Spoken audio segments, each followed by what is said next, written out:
बिस्मिल्लाहिर्रहमानिर्रहीम। अजीज तलबा, आज केमिस्ट्री का गेस्ट पेपर है, उसको आज हम डिस्कस करने जा रहे हैं। एग्जाम्स जो एनुअल एग्जाम्स होना है 2021 जो केमिस्ट्री का पेपर है, पहला पेपर ही केमिस्ट्री का होना है, उसके हवाले से जितने भी इंपॉर्टेंट क्वेश्चंस हैं और एक गेस्ट पेपर के तौर पे ये आपको अभी हम बताने वाले हैं। और इस वीडियो को एंड तक जरूर देखिएगा, क्योंकि इस वीडियो के एंड के ऊपर इस क्वेश्चन से मुतल्लिक़ आंसर्स को भी डिस्कस करने की कोशिश करेंगे। तो इस हवाले से ये वीडियो इंतहाई इंपॉर्टेंट है उन बच्चों के लिए जो अपीयर होने जा रहे हैं केमिस्ट्री के पेपर, मैट्रिक के लिए जो अपीयर होने जा रहे हैं एग्जाम्स के लिए, और वो केमिस्ट्री का जो है वो गेस्ट पेपर है और उसको वो जब स्टडी करेंगे तो कभी उम्मीद है कि वो इसमें से मोस्टली ऐसे क्वेश्चन होंगे जिनका तल्लक एग्जाम से होगा और एग्जाम्स पॉइंट ऑफ व्यू से इंतहाई इंपॉर्टेंट होंगे। तो चलते हैं हम अपने फर्स्ट क्वेश्चन पे, और क्वेश्चन से हम अपना आगाज करते हैं। फर्स्ट क्वेश्चन को देखते हैं और इसी तरीके से सीक्वेंशियली क्वेश्चंस के एंड के जब एंड होंगे तो उसके बाद इन क्वेश्चंस के आंसर को भी आप इसको व्यू करेंगे और स्क्रीन के ऊपर देखेंगे। तो इस हवाले से ये वीडियो इंतहाई इंपॉर्टेंट है, तो इसका बगौर मुशाहिदा कीजिएगा और इन क्वेश्चन को अच्छी तरीके से प्रिपेयर कीजिएगा। और मुझे पूरी उम्मीद है कि ये क्वेश्चन आपको भरपूर मदद फराहम करेंगे और आपकी जो परसेंटेज है उसको इंप्रूव भी करेंगे। फर्स्ट क्वेश्चन है जी, differentiate between reversible and irreversible reaction. ये पहला क्वेश्चन है, पहले चैप्टर से है, बड़ा इंपॉर्टेंट क्वेश्चन है। रिवर्सिबल रिएक्शन क्या होते हैं, इरिवर्सिबल रिएक्शन क्या होते हैं। रिवर्सिबल रिएक्शन वो होते हैं जिसमें जो प्रोडक्ट हैं वो अगेन रिएक्टेंट के अंदर तब्दील हो सकते हों, और इरिवर्सिबल रिएक्शन वो होते हैं जिसमें प्रोडक्ट जो हैं वो रिएक्टेंट के अंदर तब्दील ना हो सके। तो ये पहला क्वेश्चन है पहले चैप्टर से। सेकंड क्वेश्चन है, write to uses of acetylene. ये एसिटाइलिन गैस है, ये फैब्रिकेशन के अंदर इस्तेमाल होती है, टेक्सचरिंग के अंदर इस्तेमाल होती है, हीटिंग प्रोसेस के अंदर इस्तेमाल होती है। इसके अलावा ये ओनली गैस है जो इस्तेमाल होती है वेल्डिंग पर्पज़ के लिए। वेल्डिंग का जो वो काम होता है उसके अंदर जो गैस इस्तेमाल होती है वो एसिटाइलिन है। बहरहाल ये सेकंड क्वेश्चन है। तो जो third question most important question है वो है एक्टिव। ये जो हमारे पास एक्टिव मैस है, ये मोल्स जो रिएक्टेंट हैं और जो प्रोडक्ट होते हैं उनकी कंसंट्रेशन को इसमें एक्सप्रेस किया जाता है इन मोल्स के अंदर, तो उसको एक्टिव मैस कहा जाता है। फंक्शनल ग्रुप है तीसरा सवाल, डिफाइन फंक्शनल ग्रुप। तो ये चूंकि चैप्टर वाइज नहीं है, ये एज अ होल पूरी बुक के अंदर से मोस्ट इंपॉर्टेंट क्वेश्चन है, उनको सिलेक्ट किया गया है। थर्ड जो फिफ्थ क्वेश्चन है वो है what is meant by residual oil. जो रेजिडुअल ऑयल है वो क्या होता है, लुब्रिकेशन है, जो लुब्रिकेंट मटेरियल जितने भी होते हैं, डीजल, पेट्रोल, और ये उसके बाद जो चीज़ पीछे बच जाती है उसको मज़ीद जो है वो 450 डिग्री सेल्सियस तक उसको हीट करने के बाद मज़ीद उसको डिफरेंट प्रोडक्ट के अंदर जो है वो उससे प्रोडक्ट हासिल किए जाते हैं, तो उसको रेजिडुअल ऑयल कहा जाता है। नेक्स्ट क्वेश्चन है, सैचुरेटेड और अनसैचुरेटेड हाइड्रोकार्बन्स क्या होते हैं। देखें, जो ऐसे हाइड्रोकार्बन जिनके अंदर सिंगल बॉन्ड पाया जाता है वो सैचुरेटेड होते हैं, और जिनके अंदर डबल और ट्रिपल बॉन्डिंग पाई जाती है वो अनसैचुरेटेड हाइड्रोकार्बन्स होते हैं। अब यहाँ पे मकसद आंसर को एक्सप्लेन करना नहीं है, मैं बेसिकली यहाँ पे एक्सप्लेन कर रहा हूँ ये क्वेश्चंस को, तो लेकिन साथ साथ ज़रा टच दे रहा हूँ थोड़ा बहुत जो इसके आंसर हैं, तो ये आप प्रॉपर तरीके से आप प्रिपेयर भी कर सकते हैं। पेट्रोलियम क्या होता है पेट्रोलियम एक गाढ़ा स्याल मादा होता है जो रॉक्स के अंदर से, चट्टानों के अंदर से जो है वो निकलता है। तो बेसिकली इसका जो स्टेज होती है, ये जो बुनियाद होती है इसकी लिविंग ऑर्गेनिजम्स होते हैं, पौधे और एनिमल्स होते हैं, जानवर वगैरह। तो बहरहाल ये जो क्वेश्चन है, सेवंथ क्वेश्चन है, ये है what is petroleum. Next question है, what are the 4 fraction of residual oil. ये जो रेजिडुअल ऑयल 450 सेल्सियस ग्रेड तक जो इसको हीट करने के बाद जो नेक्स्ट बनते हैं वो रेजिडुअल ऑयल, जो 4 प्रोडक्ट हासिल होते हैं उनके नाम लिखने हैं। नेक्स्ट क्वेश्चन है, how urea formation occur. Urea कैसे बनता है। तो ये जो वाइटल फोर्स थ्योरी थी उसको जो है नगेट किया गया है, और नगेशन के दौरान वोलर ने पहली दफ़ा यूरिया फॉर्म किया था, तो यूरिया बनाया था। तो इसकी जो फॉर्मेशन है ये कैसे होती है और किस तरीके से ये आगे चलती है और आगे बनती है। तो बहरहाल ये ये कुछ क्वेश्चंस हैं जो आपको स्क्रीन के ऊपर नज़र आ रहे हैं। तो यहाँ पे मकसद मैं दोबारा यही वजाहत कर रहा हूँ कि मकसद यहाँ पे आंसर्स को एक्सप्लेन करना नहीं है, आंसर इस वीडियो के एंड के ऊपर दी हुई हैं। तो बहरहाल ये जो थोड़ा बहुत टाइम है इसके अंदर मैं जस्ट वो टच दे रहा हूँ आपको, आंसर की वजाहत प्रॉपर तरीके से नहीं कर रहा, जस्ट एक जो है वो एक दो लाइन के अंदर उसको एक्सप्लेन करने की कोशिश कर रहा हूँ, ताकि साथ साथ ये चीज़ें आप रिवाइज भी करते रहें और रिवीजन में भी ये वीडियो आपके इंशाल्लाह काम आएगी और इसको वो इस तरीके से आप प्रिपेयर कर सकते हैं।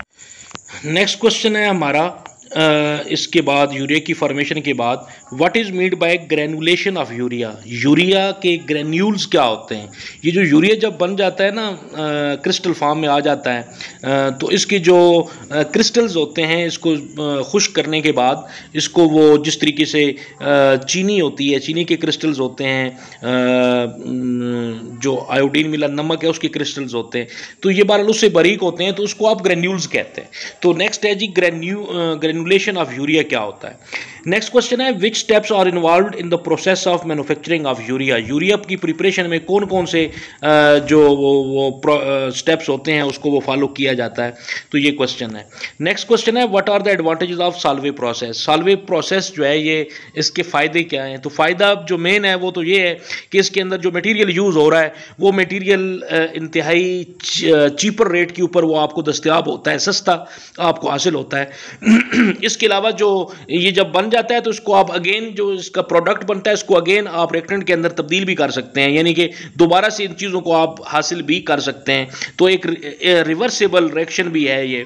तो नेक्स्ट क्वेश्चन है हमारा कि how carbon dioxide and slag lime is prepared in Solvay process, तो ये इसी के अंदर ही इसकी प्रिपरेशन है, ये भी क्वेश्चन इंतहाई इंपॉर्टेंट है। नेक्स्ट क्वेश्चन है in Solvay process write the precipitation during this process, तो वो पूरे जो स्टेप्स हैं उनको आपने प्रेसिपिटेट करके जो है वो एक्सप्लेन करना है, वो बताना है वो क्या होते हैं। नेक्स्ट क्वेश्चन है डिफाइन द प्रोसेस ऑफ बिस्मराइजेशन, ये बिस्मराइजेशन जस्ट एक नाशपाती की तरह का एक कंटेनर होता है जिसके अंदर ये पूरा प्रोसेस है, कोई भी जो मेटलर्जी प्रोसेस है उसको आप ऑब्टेन कर सकते हैं, मेटल्स आप हासिल कर सकते हैं। और ये चूँकि लास्ट चैप्टर से क्वेश्चन हैं, चूंकि मैं ये पहले बता चुका हूं कि ये क्वेश्चन जो आ रहे हैं ये एक सीक्वेंशियली नहीं है चैप्टर वाइज, ये पूरी बुक से एज अ होल सिलेक्ट किए गए हैं, और ये जो शुरू वाले क्वेश्चन है जाहिर है इनके नंबर उसी हिसाब से इनकी इंपॉर्टेंस भी ज्यादा है। और नेक्स्ट क्वेश्चन है define the term electromagnetic separation, तो इलेक्ट्रोमैग्नेटिक सेपरेशन का भी इसी चैप्टर के अंदर से है, ये बेसिकली होता क्या है, इसको ये टर्म है क्या, इससे आप क्या हासिल कर सकते हैं इसके जरिए। नेक्स्ट क्वेश्चन है जो कि इंपॉर्टेंट क्वेश्चन है, what is froth flotation process, इस चैप्टर का भी इसी के अंदर क्वेश्चन का ये जिक्र है, ये लास्ट चैप्टर है। और इसके बाद फिर अगला है जी process of smelting, define the term ores, तो ये बेसिकली ये जो चैप्टर हैं ये सेकंड लास्ट चैप्टर है, सॉरी ये सेकंड लास्ट चैप्टर के अंदर से ये 5-6 सवाल हैं जो कि मोस्ट इंपॉर्टेंट सवाल हैं। अब ये जो अगला सवाल है ये लास्ट सवाल है 20th question, what is the fluorosis and scum, ये बेसिकली कुछ बीमारियां होती हैं जो साफ पानी दस्तयाब ना होने की वजह से जो बीमारियां लाहक होती हैं, तो ये वो बीमारियां हैं उनका जिक्र किया गया है। फ्लोरोसिस, अब देखें कि ये दांतों की बीमारी है और उसको कैसे ट्रीट करना है ये आपने बताना है। फिर स्कम, और ये बेसिकली बीमारियां जो गंदे पानी की वजह से लाहक होती हैं और जिस्म के अंदर जो हैं वो कुछ वर्म्स जनरेट हो जाते हैं, जैसे कि छोटे बच्चों के जिस्म के पेट के अंदर कुछ कीड़े जो है वो पैदा हो जाते हैं। तो ये मुख्तलिफ किस्म की और भी बहुत सारी ऐसी बीमारियां हैं जो गंदे पानी के इस्तेमाल की वजह से वजूद में आती हैं। तो बहरहाल ये क्वेश्चन है, ये क्वेश्चन था क्वेश्चन नंबर 20। उसके बाद क्वेश्चन नंबर आगे है जी 21, व्हाट इज़ क्रिप्टोस्पोरिडियम, ये क्वेश्चन नंबर 21 है, ये भी इसी चैप्टर के अंदर से ही जो है वो क्वेश्चन लिया गया है। नेक्स्ट क्वेश्चन है क्वेश्चन नंबर 22, ये ऊपर जो चूँकि कुछ बीमारियों का जिक्र हुआ है, नीचे जो है वो क्वेश्चन है what is capillary action, capillary action किसे कहते हैं।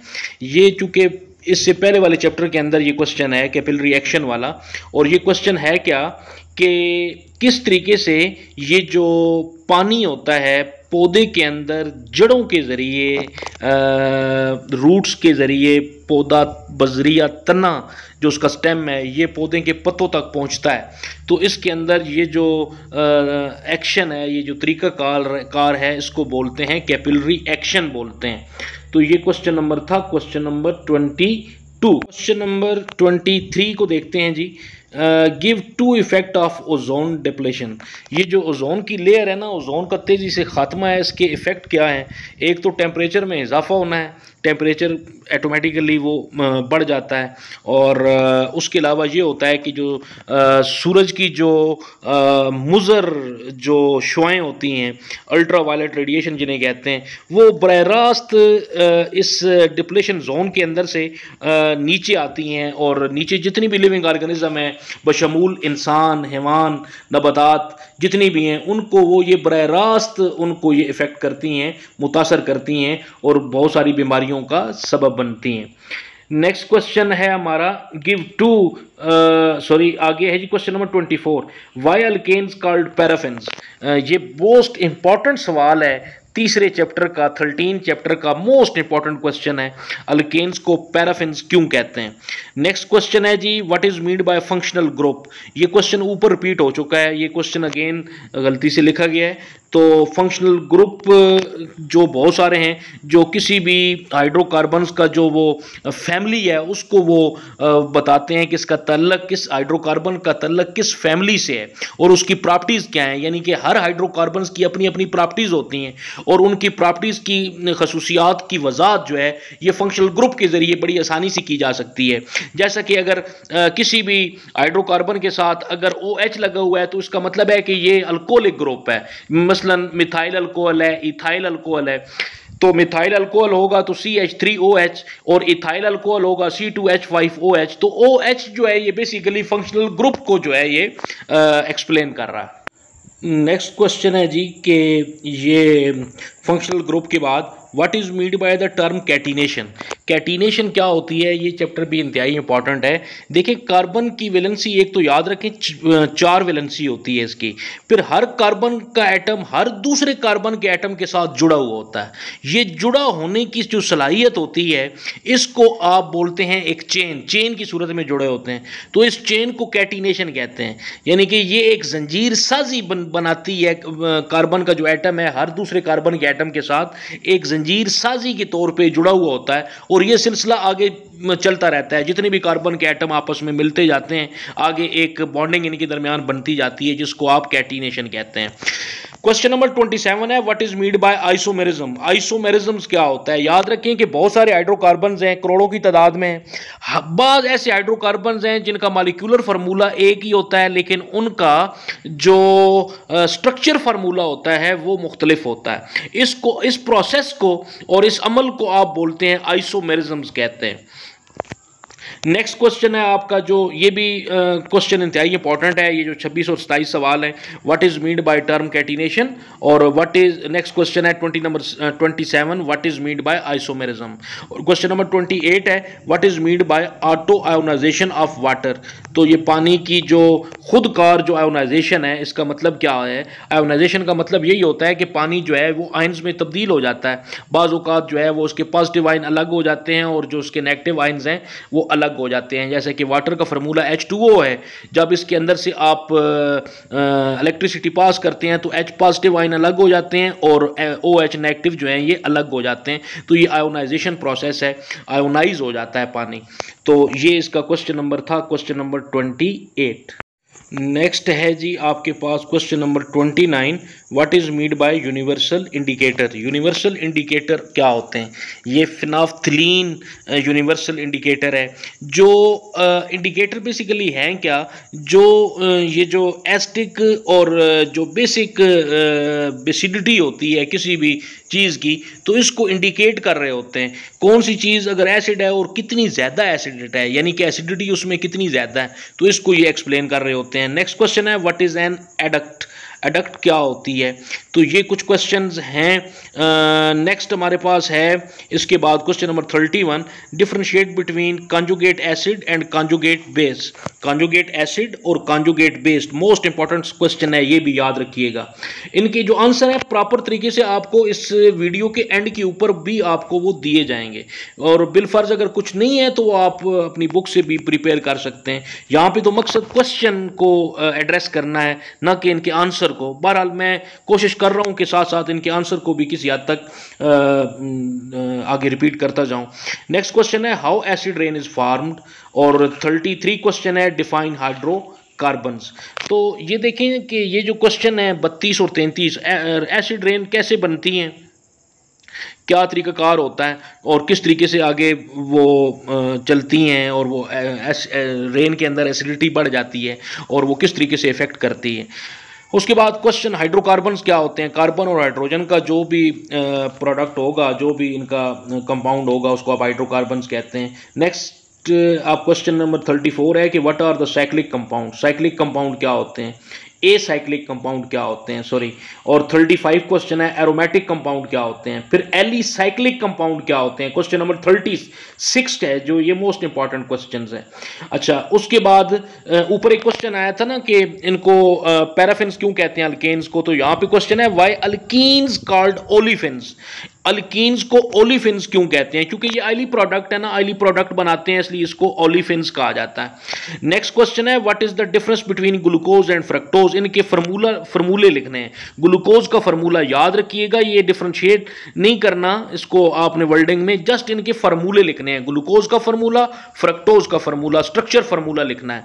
उसके बाद हाउ इज गैलेटिन ऑब्टेन्ड, किस से वो जानवरों की हड्डियों से ही हासिल होता है, ये एक लिक्विड सा होता है, इसको आप गैल्टन कहते हैं या जल्टन भी बोलते हैं। What is the function of DNA, और क्वेश्चन नंबर 41 है what is the function of RNA. ये कुछ क्वेश्चंस हैं जो मोस्ट इंपॉर्टेंट क्वेश्चन है, ये 41, 42, और आखिरी क्वेश्चन है define carbohydrates and it's journal formula. Carbohydrates क्या होते हैं और इनका जर्नल फार्मूला। मैं 2-3 क्वेश्चन रिपीट कर रहा हूं, इनको आपने भी साथ शामिल कर लेना है। एक तो है मोनोसैकराइड्स क्या होते हैं, पॉलीसैकराइड्स क्या होते हैं। मोनोसैकराइड्स क्या होते हैं, पॉलीसैकराइड्स क्या होते हैं।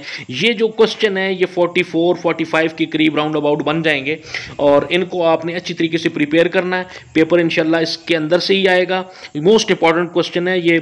अब इनके कुछ क्वेश्चन जितने भी अब आपने वो पढ़े हैं, इनको एक सीक्वेंस के अंदर जो है वो आप स्क्रीन के ऊपर देख रहे होंगे, और वो इस तरीके से आप उसको वेरीफाई कर सकते हैं, देख सकते हैं, शामिल कर सकते हैं, इनको एक दफ़ा पढ़ सकते हैं और नोट भी कर सकते हैं। इस तरीके से आप अपने पेज के ऊपर, और इनको आप प्रिपेयर भी कर सकते हैं।